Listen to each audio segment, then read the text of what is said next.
Vamos ya entonces a las palabras finales de esta primera jornada de RSE denominada Tendencias e Integración de la Cadena de Valor. Vamos a convocar a este escenario a Carmelo Angulo Barturén, presidente de UNICEF España.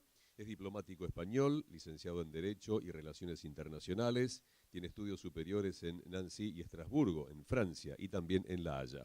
Ha sido embajador de España en Bolivia, Colombia, Argentina y México. Representante del Programa de las Naciones Unidas para el Desarrollo y coordinador residente de Naciones Unidas en Nicaragua y Argentina entre 1996 y 2004. Fue director general y vicepresidente del Instituto de Cooperación Iberoamericana y director general para Iberoamérica en la Agencia Española de Cooperación Internacional. Actualmente coordina el Plan Nacional de Empresas y Derechos Humanos en la Oficina de Derechos Humanos del Ministerio de Asuntos Exteriores español y es director del Instituto para la Cooperación y Desarrollo Humano de la Universidad Camilo José Cela. En enero del año en curso fue nombrado presidente del Comité Español de UNICEF.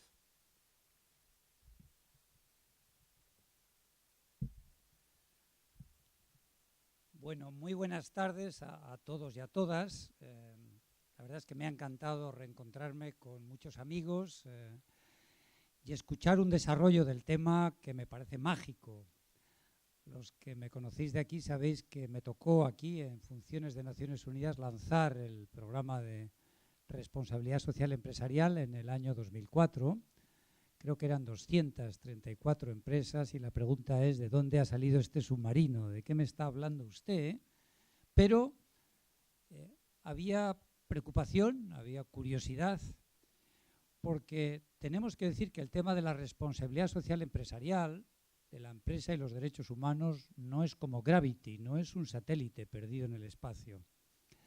Quiero recordar que desde el año 48 los derechos humanos son universales, inalienables e incluyen derechos y obligaciones. Los derechos humanos, los que trabajamos en esto, solemos decir que están interrelacionados, son interdependientes, son indivisibles. Y desde el año 48 decimos todos los derechos para todas las personas en todas partes.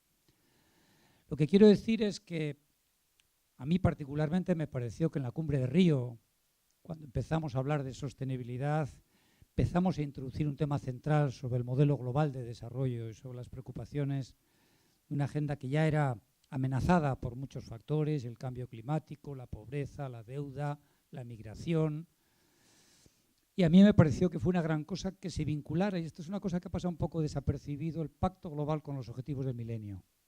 Como saben, son hermanos, son gemelos, nacen en el mismo tiempo, tienen mucho que ver porque entre los Objetivos del Milenio se hablaba que era necesario, ha pasado un poco desapercibido, porque es el objetivo octavo, fomentar una asociación mundial para el desarrollo. Objetivo que no se puede conseguir sin las empresas. Por aquellos años, el aporte de las empresas a la cooperación internacional casi era la mitad que toda la ayuda oficial al desarrollo y ha ido creciendo de una manera exponencial. Juan de la Mota, que fue el presidente del capítulo español de responsabilidad social empresarial, decía que el Pacto Mundial es un extraño animal en el entorno de Naciones Unidas. Pero fue una sabia decisión hacerlo caer bajo el paraguas de las Naciones Unidas, ya que en este entorno comenzó un debate abierto de las empresas, de la sociedad civil, de los gobiernos, intentando entender el nuevo rol que podían jugar las empresas. Hoy día, cuando pensamos frente al año 2000, tenemos datos de crecimiento, de cambio, de equidad, que no son despreciables. Estamos hablando de que 700 millones de personas han salido de la pobreza extrema desde el año 2000. Nada menos que 62 países han conseguido reducirla por la mitad y 22 han conseguido reducciones superiores. La esperanza de vida está por encima de los 70 años. No hay que olvidar que en algunos países de África todavía no llega la esperanza de vida a los 40 años. Parece mentira, parece un cuento del siglo XVIII. Y en más de 100 países se han conseguido resultados apreciables y la mortalidad infantil ha descendido hasta casi la mitad desde aquella época. Sin embargo, y ahora voy a hablar un poco de lo que aquí hemos escuchado, la desigualdad extendida a niveles increíbles está creciendo.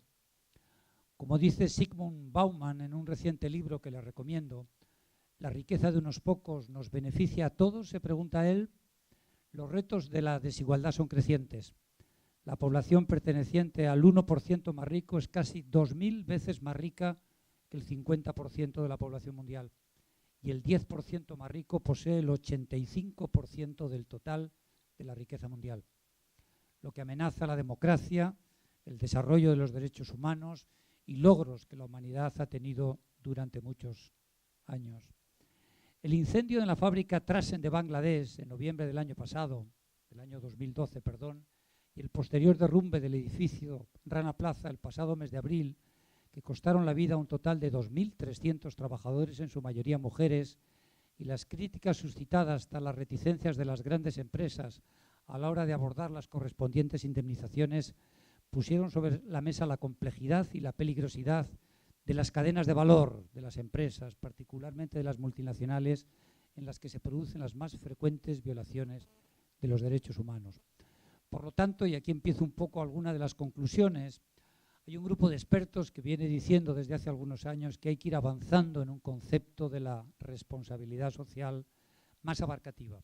Una experta en la materia, Carolina Lara, que dice, y cito, la RSE debe ser la aplicación en estrecha colaboración con las partes interesadas de un proceso destinado a integrar las preocupaciones sociales, las medioambientales y las éticas, el respeto de los derechos humanos y las preocupaciones de los consumidores en las operaciones empresariales y las estrategias básicas, a fin de maximizar la creación de valor compartido para los propietarios y los accionistas y para las demás partes interesadas en la sociedad en sentido amplio, e identificar, prevenir y atenuar las posibles consecuencias adversas.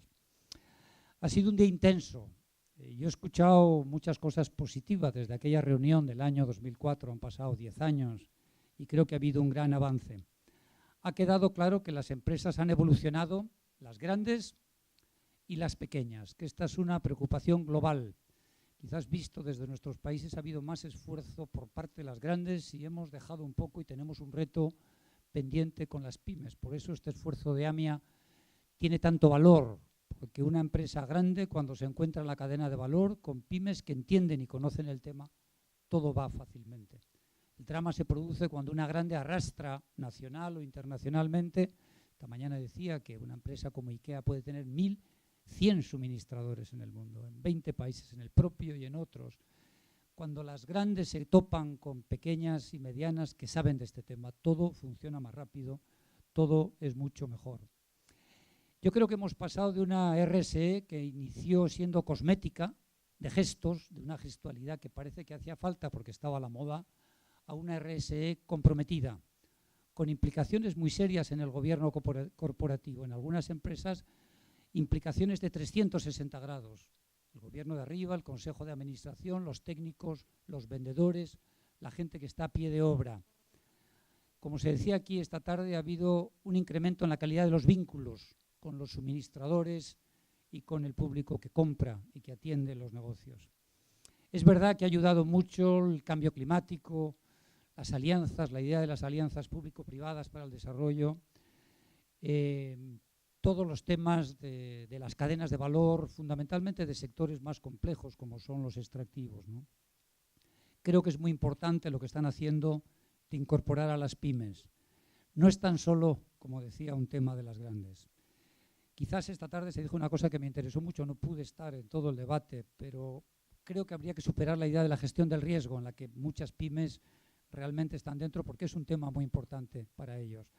Pero de ahí a avanzar en el tema laboral, en el tema medioambiental, en el tema de los derechos humanos, no hay que tener miedo, se puede abordar con relativa facilidad porque uno se ha ido preparando para que eso se pueda incorporar. Está claro que la responsabilidad social empresarial apunta a la competitividad. El otro día, hace unos meses daba una conferencia en la Bolsa de Valor de México y las 21 empresas más grandes que respondían a todos los índices de competitividad, todas habían tenido balances positivos. O sea, está empezando a asociarse la RSE a ser más competitiva, porque yo soy un ciudadano que empiezo a decidir. Cuando voy a un supermercado me voy a la zona de comercio justo, me voy a la zona de productos verdes, empiezo a identificar las etiquetas de dónde vienen. Los ciudadanos hoy día están más preparados y el consumo del futuro va a ser un consumo que va a poder discernir claramente de dónde vienen los productos. Se ha planteado aquí un tema que me ha interesado mucho. ¿Cuál es el papel de los gobiernos? ¿Cuál es el papel de la sociedad civil? ¿Y cuál es el papel de las empresas? Efectivamente, con mucha flexibilidad, porque cada país tiene una circunstancia, yo creo que el papel del gobierno es convocar, es animar y es coordinar. En España la coordinación entre ministerios ha sido muy difícil. Les digo que ha sido tan difícil como coordinar con la sociedad civil o con las empresas. Porque en la administración tenemos distintos intereses. No es lo mismo un ministerio económico que en este momento de crisis ve que esto es un coste adicional para las empresas y fundamentalmente para las pymes. O el defensor del pueblo, el ciudadano, que tiene una visión de derechos humanos. O el Ministerio de Empleo, que considera que este puede ser un factor de competitividad. Coordinar al interior, y me ha dado mucho gusto, lo conté esta mañana, que en 1 año y medio, después de un trabajo arduo, hayamos conseguido que todos los actores de gobierno se pongan de acuerdo en un texto final que nos va a permitir presentar al mismo tiempo el Plan Nacional de Responsabilidad Social Empresarial y el Plan Nacional de Empresas y Derechos Humanos, porque se concatenan y se complementan en muchas aristas. Creo que también el gobierno puede mover al Parlamento y me parece que es fundamental hablar con los líderes y los partidos políticos. Nosotros hemos conseguido bastantes declaraciones con valor no de ley, pero declaraciones parlamentarias con el acuerdo de todas las fuerzas políticas. El gobierno también pueda ayudar a bajar este tema a las provincias, a los sectores regionales, porque hay una logística complicada. El que está en Neuquén o en Ushuaia o en Posadas tiene una lejanía de estos temas realmente que a veces es difícil hacerle llegar. Yo creo que el gobierno puede facilitar a través de las gobernaciones, de los alcaldes, de las representaciones ministeriales, que este debate baje abajo. Y luego hay que crear guías de apropiación. Yo sé que aquí tienen algunas guías, el Ministerio de Desarrollo Social, algo he visto, pero creo que tenemos que tener guías, metodologías, facilitar que la gente pueda tener esto. Nosotros en UNICEF les acabo de enseñar con Save the Children y el Pacto Global, creamos esta guía de los 10 principios empresariales de infancia y responsabilidad social empresarial y derechos humanos, que es muy valioso. En este momento estamos elaborando una guía en España para las embajadas, para que nuestras empresas que se internacionalizan les podamos explicar los riesgos ambientales, los riesgos culturales, los problemas que hay en el relacionamiento con pueblos indígenas, con territorios históricos. Me parece que todo eso puede hacer la administración. ¿Qué puede hacer la sociedad civil? Una de las experiencias más bonitas que hemos tenido en el caso español es que la sociedad civil está muy fragmentada.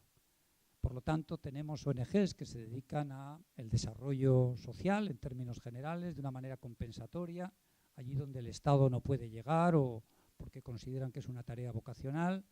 Hay las ONGs que son parte de redes internacionales que tienen agendas globales. Hay ONGs especializadas en derechos humanos, que este tema les interesa porque es vital para su agenda. Es muy difícil pensar quién representa a la sociedad civil y les doy un consejo a unos a otros porque a nosotros nos ha pasado. Cuando vayas a convocar a la sociedad civil, no decidas quiénes les representa, invítalas a todos, convocatoria abierta, aunque sea en el estadio de River o de Boca, porque van a llegar las que les interesa. Pero si invitas a unas pocas y no invitas a otras, te vas a traer un pleito innecesario. Yo creo que en este ejercicio de reflexión tiene que haber lo que yo llamaría los champions, aquellos en cada sector que toman el valor y la responsabilidad de asistir. Por fin el sector empresarial, y quiero lanzar un mensaje aquí que creo que es universal. El sector más elástico, dado cómo están hechas las constituciones, el sistema de partidos, el que más puede avanzar y evolucionar es el sector empresarial. Porque se está dando cuenta que el consumidor es un señor, una señora, un joven informado. Porque se está dando cuenta de las implicaciones sociales, ambientales que tiene su accionar. Entonces, creo sinceramente que es donde se concentra el poder. Esta mañana contaba, no sé si aquí o en el otro foro que estuve, que un presidente europeo me contaba lo que es sentarse con el mayor fondo de inversión del planeta, ¿no? Que tiene el doble de presupuesto que tú como país. Y te dice por dónde tiene que ir tu economía, ¿no? ¿Qué capacidad tienen los gobiernos de poder manejar, plantear, definir? No es fácil. No es fácil en ningún lugar del planeta. Si nos ponemos a ver qué porcentaje de poder de decisión tienen los estados, veremos que se ha ido reduciendo o ha habido que compartirlo de otra manera. Es otra forma de ejercer poder con autoridad, con planificación, con capacidad de concertación. Pero creo sinceramente que el sector productivo, el sector empresarial, tiene una elasticidad muy grande en este momento para evolucionar. Y en la medida que ese sector evolucione, los otros también tienen que hacer su aproximación, creo que se pueden ganar muchos enteros y que podemos pensar en un modelo global más acorde con la equidad, con los derechos humanos. Esto va a tomar mucho tiempo. A mí me impresionó mucho estar, algunos de aquí estaban también, en la reunión de Ginebra sobre empresas y derechos humanos. 1.700 personas de todo el planeta, empresarios, sociedad civil, gobiernos, y ver a una empresa energética de gran valor mundial sentarse con los pueblos indígenas y empezar a discutir mano a mano, cara a cara, sobre el daño potencial, sobre una debida diligencia, sobre un consentimiento previo y acordado entre las partes. La verdad es que la foto tiene un valor indescriptible. Esto no existía antes. Primero uno se instalaba y luego preguntaba. Pero ahora pasan años hasta que una empresa petrolera o energética o gasística se asienta en un territorio y comparte y de alguna forma dialoga con los actores para hacer el menos daño posible. Y si lo hace de acuerdo con los principios rectores de Naciones Unidas, tiene la obligación de compensar y de indemnizar. Por lo tanto, estamos hablando de un reto global que se viene. Para mí es el tema de la agenda que está corriendo más. Es verdad que va a tomar, yo calculo, un decenio, y ojalá no sea el decenio siguiente, sino que este tema acabe planteándose. Y yo creo que todos ganamos con la responsabilidad social y fundamentalmente con la visión de empresa y derechos humanos. Viéndolo desde América Latina, donde he vivido 20 y tantos años de mi vida, es verdad que hay sectores más complicados, el sector agroindustrial, donde la cadena de valor, el trabajo infantil, los horarios desmedidos, los salarios bajos. Es verdad que el sector extractivo, gasístico, petrolero, es un sector crítico porque afecta a recursos naturales que son valiosos para las naciones. El farmacéutico, el sector de droguería, que está trabajando mucho con productos naturales, extraídos muchas veces sin saberlo. Al año se consiguen 1.500 licencias de productos que salen de las culturas indígenas o las culturas autóctonas. Ahí hay problemas muy severos. Los medios de comunicación, la responsabilidad de cómo informar, para quién informar, cómo la infancia y la juventud leen los mensajes de los medios informativos, y una responsabilidad muy severa de su parte. En fin, hay varios sectores donde las cadenas de valor son fundamentales y muy delicadas, muy sensibles. Yo decirles que me alegro mucho de esta evolución, de este debate, que tiene características propias, como se ha dicho, no podría ser de otra manera. Me alegro del estado del debate y ojalá la ola siga creciendo, porque como no corran ustedes, van a correr los demás, ¿no? Ecuador está pidiendo un convenio internacional de empresas y derechos humanos, Chile y otros países lo están considerando, y si esto pasa a ser un convenio internacional de obligado cumplimiento, con ratificaciones de los países, bueno, pues el tema se va a poner, ya está, sobre la mesa de una manera más drástica. Termino diciendo algo que todos yo creo que han señalado y yo participo enormemente, que con la responsabilidad social empresarial y la defensa de los ganamos todos. No hay un solo perdedor. Ahora, todos tienen que poner algo. Esto no es gratuito, ni fácil, ni inmediato. Hemos hablado esta mañana, lo he oído muchas veces, de una nueva cultura, de una nueva aproximación a la realidad. Pero hoy día están dados los elementos, el conocimiento, los datos. Hace 30 años no teníamos ni idea de lo que pasaba en deforestación o en problemas de cambio climático. Ya tenemos una información ya muy precisa y sabemos que el agua va a subir 80 centímetros, un cálculo aproximado en los años finales del siglo, que la temperatura global podría subir 3 o 4 grados y que habría que irse a veranear entonces a Noruega y no a Punta del Este o a Mar del Plata, etcétera. Hay hoy día conocimiento, capacidad para abordar este tema, con lo cual, bueno, me da mucho gusto, les felicito y sobre todo a AMIA y al BID que han tenido esta iniciativa y ojalá haya muchas como esta. Muchas gracias.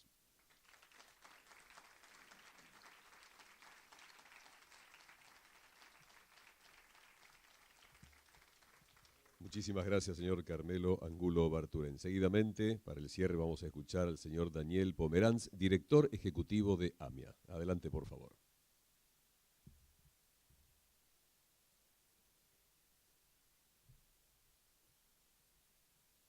Bueno, buenas tardes a todos.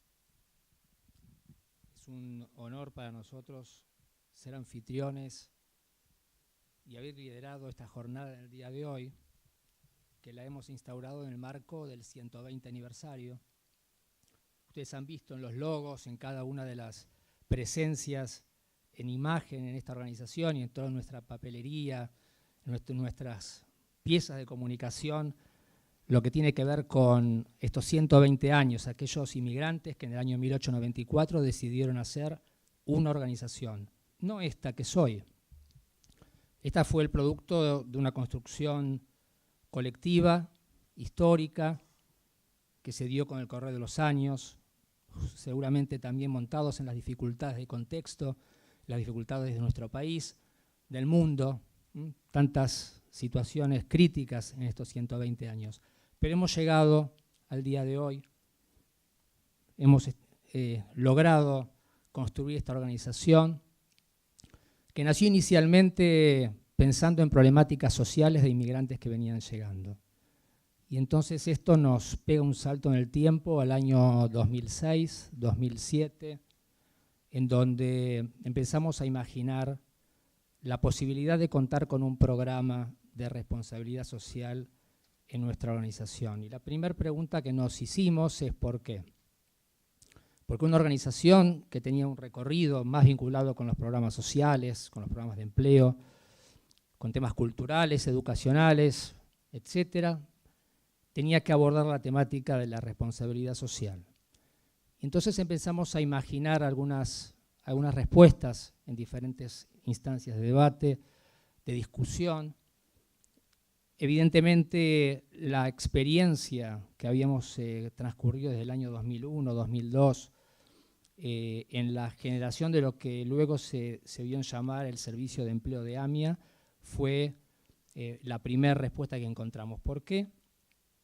Porque nos vinculó de una manera diferente con el mundo de la empresa. Nos permitió entender la complejidad, la problemática, la dinámica del mundo de la empresa, pero en particular nos permitió comprender la particularidad de la PYME, de la pequeña y mediana empresa, que es el objetivo focal en cuanto al mundo de la empresa desde el servicio de empleo. Evidentemente también tratamos de buscar otras respuestas que tenían que ver con las capacidades institucionales, con la posibilidad de generar capital social a partir de esta iniciativa, pero la respuesta que terminó convenciéndonos que esto era justamente una buena idea y un desafío que la AMIA debía abordar, es que comprendimos, y para eso tuvimos que estudiar, entender y aprender, porque como decía recién, nuestro recorrido proviene seguramente de experiencias diferentes, pero aprendimos y lo estudiamos y lo sintetizamos en un concepto que es que abordar esta temática ayuda a construir un mundo mejor, una sociedad mejor, y que esa es en definitiva la misión de nuestra institución. Estará expresada de diferentes formas, estará expresada de una manera que quizás intenta aglutinar los diferentes programas, proyectos, actividades, áreas, pero si uno tuviera que sintetizarlo en 2 palabras, es eso, con la construcción de una sociedad mejor. Y encontramos que esta era una manera más. Y también asumir una responsabilidad. La responsabilidad que tiene el mundo de las organizaciones de la sociedad civil, que Carmelo Angulo recién mencionaba, con sus particularidades, sus fragmentaciones, a veces con sus vedetismos, a veces con la necesidad de llenar estadios, pero básicamente en la comprensión genuina de su misión y de su existencia tiene que ver con esto mismo, con intentar aglutinar fuerzas colectivas en términos de la construcción de una sociedad mejor. Y es al mismo tiempo el día de hoy una emoción, porque recuerdo esas primeras reuniones en aquel año 2006 y 2007 con los amigos del BID, del Fondo Multilateral de Inversiones del BID, y digo nuestros amigos porque veníamos de una relación anterior, porque el vínculo excede la existencia de programas en común y tiene que ver con el participar en forma conjunta en espacios de reflexión acerca de nuestro país, acerca del mundo, acerca de nuestras problemáticas, y pegar un salto en el tiempo y encontrarnos en el día de hoy. Este es un momento también en el cual estaremos comenzando a transitar estos primeros caminos en forma autónoma, seguramente con el consejo de los amigos del FOMIN, pero en forma autónoma, tal como lo hicimos en el año 2007-2008 con nuestro servicio de empleo. Construyendo una iniciativa que en definitiva nos enorgullece a nosotros como organización, pero cuando hablamos con interlocutores de otros lugares del mundo, nos enorgullece como argentinos. De tal modo que corresponde también dar agradecimientos, en principio a los disertantes que nos han acompañado de nuestro país y del exterior, a todos ustedes que en un día como hoy, con las dificultades propias del transporte, etcétera, están acá y están hasta esta hora, 7 menos 20, la calle está vacía. Cuando yo menciono que tenemos un auditorio donde hay personas escuchando en el día de hoy, me dicen no fue suspendida, no lo han levantado, no han planteado el tema para otro día. La respuesta es no. Agradecemos también junto con ustedes a las decenas y decenas de personas que están acompañándonos, pero a través de streaming. Hay decenas y decenas, me confirmaban recién, de personas que están acompañando esta misma jornada de otra manera que no es la presencial. Obviamente, al equipo del FOMIN que nos ha acompañado, al representante del BID en Argentina, a Mariel Sabra, que no solamente nos ha oficiado de socios o de contraparte como socios, sino como amiga también, como quien nos ha posibilitado darnos ayuda en momentos críticos o momentos en la cual había varias alternativas y poder conversar con ella sobre estas cuestiones. Y obviamente el equipo de la AMIA, que ha liderado de una manera fantástica y lo seguirá haciendo, a Ernesto Tocker, que es el director del programa, a Fernando Pasarelli, que es el coordinador, y a todo el equipo que los ha acompañado. Y nuevamente a todos ustedes, que con su presencia, con su esfuerzo y con su tarea cotidiana, ayuda a que estas ideas no solamente estén en el mundo del campo académico, sino que tengan su bajada cotidiana en el mundo de la empresa. De todas maneras nos seguiremos viendo seguramente en próximas jornadas o en próximos eventos. Y mientras tanto, entonces les dejamos un saludo y el agradecimiento por haber participado en el día de hoy en nuestra casa, en este 120 aniversario, en esta jornada. Muchas gracias.